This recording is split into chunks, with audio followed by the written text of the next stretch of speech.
Hey everybody, this is Hero back with another Dragonflight video, and we're looking at single target for Assassination Rogue. Just had a tuning pass, and I think a lot more tuning is going to happen this week on the beta in preparation for launch. So don't be worried if your class goes up or down. They're really just trying to sort out how do we get everything even. And I want to show you some of the gameplay that I'm interested in for Assassination Rogue. So they did buff things like Kingsbane, and I've tried it out a few times, and it probably has a place. But I want to show you first of all this setup, and then I'll talk about a lot of the different options that we have. Some major notes: we are trying to get Deathmark with both of our poisons through Dragon Tempered Blades, as well as our Garrote and Rupture in Burst, and we're also relying a little bit on Ambush through Blindside to help smooth things out. Same thing is true here of Thistle Tea. Let me show you what it looks like, opening with full slice and dice off of our first mark for death, then going into the Deathmark rotation. We're going to step in, get our Rupture up, quickly get a Shiv going, and then we're going to try our best to just burst while we have the energy. We'll have a bit more energy regeneration in this phase because obviously we have access to multiple dots. And you can see here our gameplay becomes just largely fishing for ambush procs, using Mark for Death at appropriate times, pooling some energy for Shiv moments, making sure our dots are still up all of the time, and all that good stuff. So I have a Shiv here. We'll try to use it now since we have some energy and we can use a Thistle Tea. Use a Thistle Tea there. See, the main thing about Assassination is always going to be maintaining good energy consumption. That hasn't really changed. But the nice part, as I'll talk about in a minute as I get back, is we have more tools to use. And you can see I'm at about 32k in single target, something like that. I'll show you what the profile looks like. Obviously, in a raid boss, we have access to Vanish to get better Garrotes and reset things. But largely, that's kind of my smooth version of our rotation. Something very streamlined. We just have the one major proc to worry about, Ambush, and it's not that bad. And in fact, it really helps in areas where Assassination is going to struggle. And I'll talk about what I mean by the word struggle. This is what it looks like. Nice little representation of all of the abilities, which is what we want to see. Usually, well, not usually, I should say, DPS classes, you want them to have some variety, I think, in the damage profile, meaning it's not only just one thing. Or if it is one thing, like Templar's Verdict or something like that, you want to make sure that the kinds of flow of gameplay that the player experiences really gives them that sense of payoff when they press Templar's Verdict. So I'm not sure how the Ret Paladins are doing. I hope they're doing well. They probably are doing fine.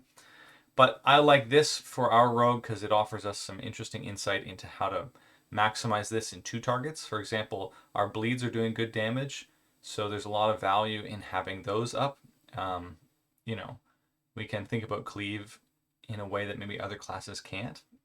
We're also having good representation in our melee hits. So if there's certain trinkets that come out that allow us to take advantage, like the glacial, what was that icy one that we had before? Then there's some opportunity there. But let me tell you just really briefly, what are some of the options for Assassination Rogue? Kingsbane was pretty good if you have high execute uptime because of Zoldikes in part, but also Kingsbane does quite a lot of damage. Where was my test here? I think it was this test here. Obviously, this training dummy is useful because we can get it into execute really fast and test these things out. So this is Kingsbane at 1 minute and 45 seconds of pure execute damage. You can see obviously the poisons are up there, but pretty good. But in general, one of the things I like about Assassination going forward is there are quite a few options on the single target side.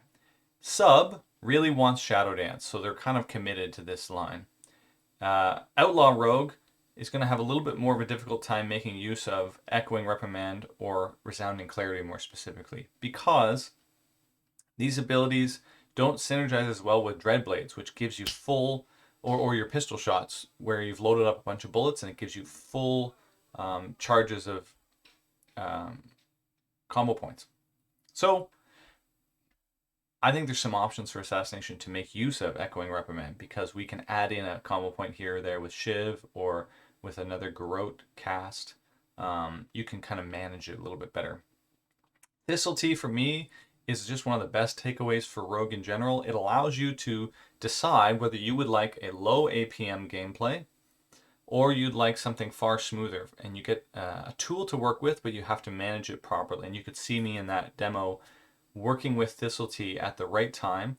Energy gets low, but you don't want to overcap, so you're finding the sweet spot for using it. So I think this is a really good ability for skill expression. If you're interested in becoming better at the rogue, I would suggest beginning the expansion trying out Thistle Tea. Even if it doesn't end up being as useful as something like Echoing Reprimand in the end, or we do want a profile where Shadow Dance, which I was trying out here, is the best because we get a lot of fine weakness uptime, fine, but try out Thistle Tea so that you have a sense of how to manage with a higher APM threshold.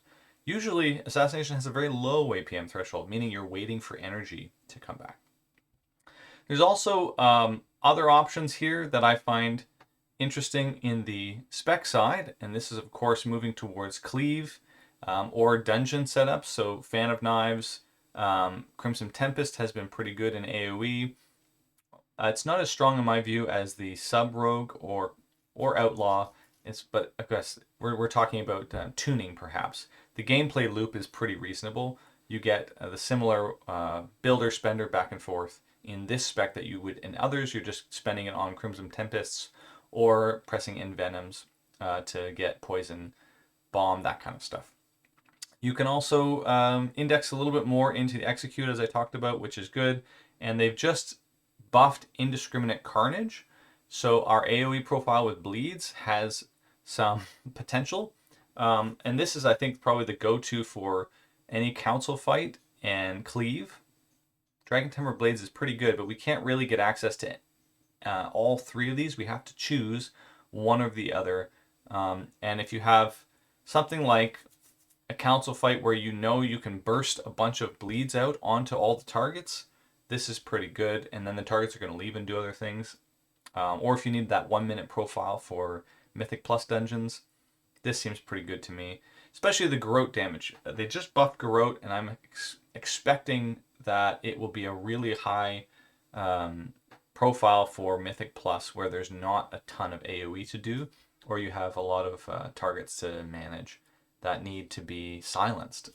Because that's probably the thing that, of all three specs, that you get out of an Assassination Rogue in a Mythic Plus setting where you need a lot more mob control.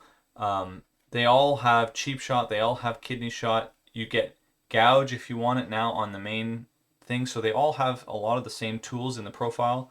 But what Assassination brings is the ability to use, through Subterfuge, a number of quick silences, which can be super helpful for your dungeon group, especially if your group's a little bit more inexperienced and is likely to get burst down by spells, which is probably the most common feature of Mythic Plus, I'll be honest, is if you're a newer team, you'll pull a little bit, there'll be a caster in the distance, and the caster just wrecks people with some AoE ability.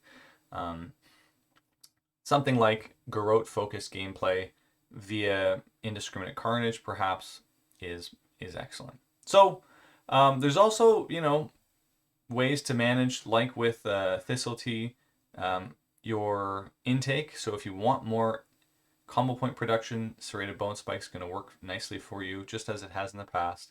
And this gives you a little bit more APM to work with. So these are also useful. Sepsis is just a great ability to get us back to Garrote, in addition to its damage, which is nature damage and will count. So there's a number of pieces here, guys. If you don't like, and maybe we get a lot more haste and we don't want the ambush gameplay, you can start to get back to things like Sepsis and so on and so forth. So this is my recommendation for opening the gates and starting out with a single target raid build.